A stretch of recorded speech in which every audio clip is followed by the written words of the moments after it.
కార్యక్రమ చైర్మన్ రాజు సురేష్ గారికి, అలాగే బీసీ సంఘం నేతలు సుధాకర్ గారికి, జయంతి గారికి, ఉదయ్ గారికి, అలాగే తోటి సోదరి తెలంగాణలో అతి గొప్ప నాయకుల్లో జీవితకాలం అంతా కూడా పోరాటాల నయంగా పోరాటం చేస్తూనే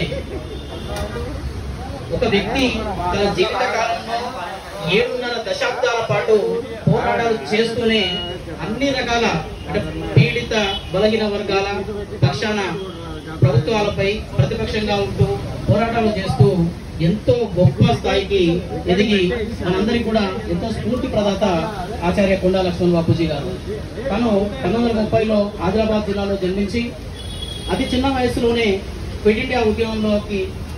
ఆకర్షితులై, అలాగే స్వాతంత్ర ఉద్యమంలో గాంధీజీ గారితో ఇతర ముఖ్య నాయకులతో పాటు పోరాడి తదుపరి అనంతరం తెలంగాణ కోసం ప్రాంతీయ భేదాలు, ఆర్థిక భేదాలు, ఆర్థిక అసమానతలు, అధికారమే అందరికీ పంచాలన్న లక్ష్యంతో మొదటిసారి తెలంగాణ ఉద్యమంపై గొంతెత్తి అప్పట్లోనే తను చేస్తున్న మంత్రి పదవికి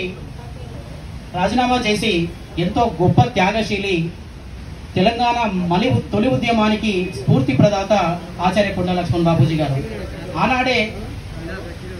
బడుగులంటే బలహీన వర్గాలంటే సంక్షేమ పథకాలు మాత్రమే వారసులు గారు, అధికారాన్ని పంచుకున్నప్పుడే అధికారంలో ఉన్నప్పుడే వీళ్ళందరి జీవితాలు బాగుపడతాయి అని చెప్పి అధికారమే పరమాది కావాలి, బలహీన వర్గాలకి అధికారం రావాలని బలంగా కోరుకొని వాళ్ళందరికీ ఆ పక్షాల తరఫున కొన్ని వందల వేల ఉద్యమాలు చేసి ఆ ఉద్యమాలన్నిటికీ తను సారథ్యం వహించి ఎన్నో రకాలుగా మనందరికీ స్ఫూర్తి ప్రదాతగా నిలిచారు. ఈరోజు మనందరం ఈ జయంతి సందర్భంగా ఆ మహనీయుని ఉద్యమాన్ని, అతని పోరాట చరిత్రనందరినీ కూడా మరొకసారి ఇవన్నీ స్మరించుకొని ఈ పోరాట విషయాన్ని కూడా ముందు తరాలకి తీసుకుపోవాల్సిన అవసరం ఎంతో ఉంది. ఆచార్య కొండా లక్ష్మణ్ బాపూజీ గారు పద్మశాలి వంశంలో పుట్టిన తన పద్మశాలి చేనేత వృత్తి కూడా ఎంతో రకంగా అంటే ఆ రోజు ఆల్ ఇండియా హ్యాండ్లూమ్ బోర్డ్ ఏర్పాటు కావడానికి ప్రథమ భూమిక వహించి తను ఎన్నో రకాలుగా చేనేత వర్గాలకు, చేనేత పోరాటాలకు, ఆ వర్గాలకు అందరికి కూడా అభివృద్ధి కావడానికి ఎంతో తోడ్పడి అందించారు.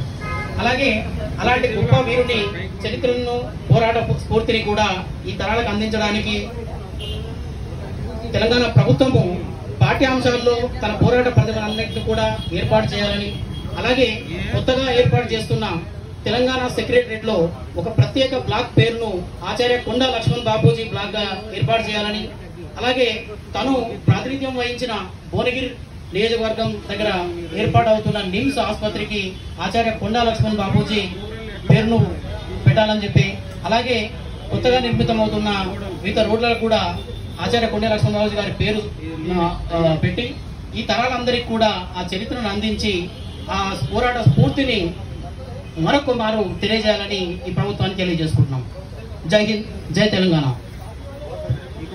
ధన్యవాదాలు.